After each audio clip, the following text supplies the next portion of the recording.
Assalamualaikum. Kita di pasar Bandar Rial atau Bandar Samarahan lah. Oh, ada ikan kasam, ikan sultan, pisang ada. Hui, banyak. Wah, menarik. Tak ni ya.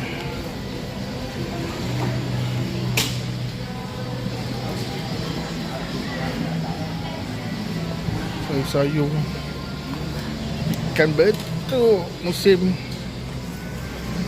parang. Biasa ni. Dia tak ada bawa. Pakai besi apa ya? Besi spring.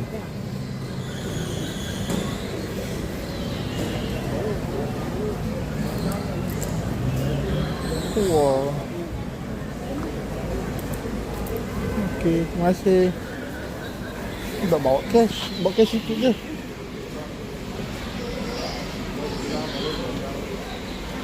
Okey, pelbagai ada bang itu ni.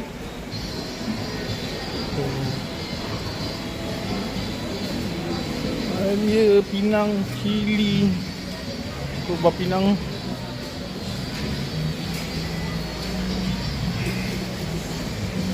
Jom masuk sini. Kau. Ini adalah pot aku mencari barang-barang basah selain daripada kedai supermarket lah. Kedai aku pergi sini je. Kat sini macam-macam ada.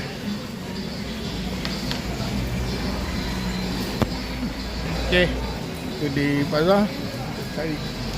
Oh, dia lagi ikan keli. Ikan kantan, serai. Oh, ni apa ni? Rugi. Tak tahu apa benda. Cucuk bokon ni. Berapa putih. Tandas masuk 20 sen je. Masih murah.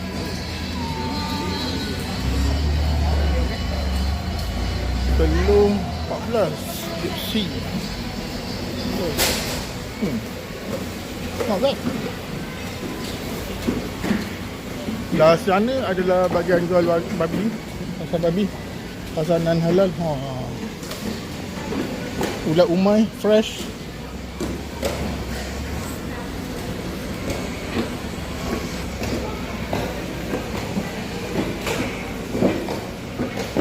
Oh, ulat sawit. Okey.